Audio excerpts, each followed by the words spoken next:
Ghana's Black Queens lost by 2-0. I feel like for the early exchanges in the game, a lot of us had hope that we could nick one, maybe like a close win, or maybe push the game to a draw of some sort, and then bang, all the hope was gone. I mean, for you, from your perspective, what were your takeaways from watching the Black Queens, and do you think that they can get better to be able to salvage something out of this tournament? Yeah, they can get better. I mean, if the second half performance is anything to go by, they improved in the second half. I think in the first half they started off a little bit timid, and their passes were a lot wayward. They couldn't string passes together, also stay in possession for over a minute. They couldn't keep possession for an extensive period of time. And like I said, they were quite timid. They looked a bit jittery, particularly in front of goal. There was that one opportunity for Doris Boydua, and instead of just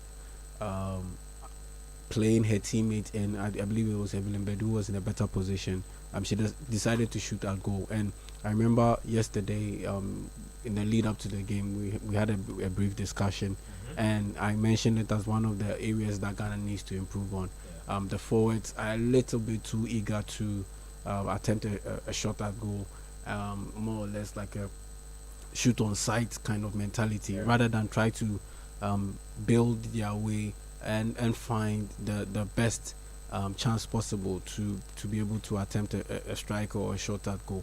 And so for me, those things were still lacking in the game that I witnessed yesterday, and that's what we need to work on moving forward. But the second half performance was better. The first half performance was a bit below par, if I can put it that way. It was a bit below par because they considered a lot of possession, they considered chances, and we were quite lucky to have considered just 2 goals in the first half. It could have been 3 in the first half, and they could have scored more. So for me, the second half performance was better, but the first half performance left a lot to be made up for, and so I expected them to do better. And moving forward, they have a good shot at beating Mali and Tanzania. That's all I can say. Well, Gabi, you've been communicating with the officers of this team, following this team for quite a while. 2 things that struck me. I listened to your interview with Aisha this morning, and she said that she didn't have much hope for the Bjorkegren era, and that looks like that's how it's playing out. On your side, will the Queen's performances have been, or would the performance in that opening game been any different if it was Hutla in charge? And do you think that the appointment of Bjorkegren at the time in which he came in makes sense to the Queens actually doing well and warming up to him enough? Look, if you watched the Copa Queens against the Atlas Lionesses of Morocco, that's the opening game. Yeah. So I saw Nora Hutla on the touchline for the Copa Queens. And she was properly dripping on the touchline. Looking very good. You mean the money is showing? Thank you. But easy. The money they couldn't pay here. 2 things I picked from when I was watching coach the Copa Queens is that she had a team that was very direct.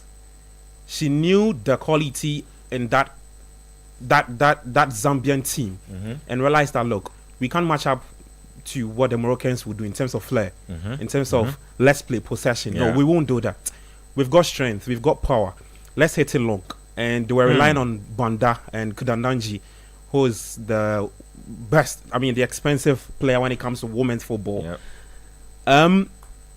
I think, and this is not to denigrate Bjorkgren or whatsoever, but I'm looking at 2 things. Continuity on the part of, if we had Nora Hutla, because in that run, or in the lead up to the WAFCON taking place, Hutla was the one who qualified us to the WAFCON, only to miss out against the Copa Queens in the second leg of the 2024 Paris Olympic Games. If she was there, I think that the team would have been in a more very cohesive, good place, as compared to what Bjorkgren has done. Look, and I said this, that I don't envy him at all. I'm talking about Kim Lass. Because at the time he took over this job, I think we had about just a few months at the start of the WAFCON. He played a couple of friendlies. Yeah. Those were AFCON bound teams, but I don't think he had all that time to actually do what he wants to do with this team. I think one smart thing he did yesterday, and I give him props for that, is that he stuck with a large chunk of the squad that played under Narahutla. Okay. So Evelyn Bedu started, Doris Boudoua started, Portia Boachi skipper, Finlap Kondlap, the goalkeeper, also started, and a few other ladies. But look, Kim last came up against South Africa. Yeah. And they're beating us multiple times now. Yes. Yesterday was they recorded their 7th win in the opening game, and they came against the Black Queens. And yesterday also was the first time they scored 2 goals in the opening game in the WAFCON. And they did it against the Black Queens. If you look at the way the Black Queens started, I don't think we fared that bad. We had 13 shots. Yeah. That's one more than the South Africans. But then again, we're very, very, I don't know, we seem very lost when we get to the final third. I don't know if it's the occasion, because look, I did my checks. It's just about 4 players, Ben, who have been or who have played at this highest level. I'm talking about the WAFCON itself, proper. Yeah. 4 players in the squad that played yesterday. A lot of these girls were inexperienced. They've not played at this highest level. Probably the occasion got to them. I don't know. The coach said that, look, they could have been better. And I think if you listen to what Desiree Ellis said about Ghana, she said something about, in as much as the Black Queens lost, there were several positives to pick from. Ghana is a good side. I think I agree with her. And if there is anything that would have to work on, facing that Mali on Friday is our finishing. Yeah. Those were just the differences between us and South Africa. If you watch the South Africans, every time they got into the final third of the our box, it was just one thing: clinical, put the ball at the back of the net, and they were able to go past the Black Queen. So I am expecting that it would be a different story when we play against Mali. Mali beat Tanzania yesterday by 1-0. And I just hope that we can get one past them. As for South Africa, I think that everybody who watched that game, they're actually one of the favorites to win the tournament. They're the defending champions, no? Yes, they are defending champions. So you would want to put them there. And so that scoreline we saw yesterday, it could have been 3. It could have been 4 or 5. But I think the South Africans themselves didn't start so well. They went into this tournament on the back of 2 issues. One is that they lost their iconic player in Thembi Gatlana. They had some bit of funding issues and that. And later, Safa came out to say that they had reached some agreements with the player and that kind of stuff. They didn't have the best of preparations. But I think what has worked for them is continuity, staying with their head coach, Desiree Ellis, who's been with the team since 2015. When did your coach come in? Just some 4 months ago. Sure. You don't go, it won't work for you like that in football. So look, South Africa got their 3 points. The Black Queens, I just hope that they recover really well and get one past Mali, and then they can look forward to the next game against Tanzania. Well, I just thought that the Queens look very disconnected. They looked very disorganized. Everything was just really scattergun from them.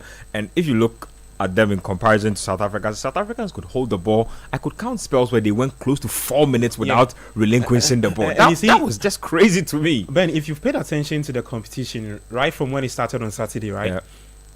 You could actually tell the quality when you watch the Moroccans play. I watched Morocco, I watched Zambia, I watched Senegal. Look, we were looking like as if we are now learning to play football, which is crazy because under Hutla we looked like a very refined side. So I'm surprised this team has regressed that quickly in that short space of time. But that's the word on the Queens. We are in Group C. We've started out the competition with a defeat, so hopefully the Queens can get their act together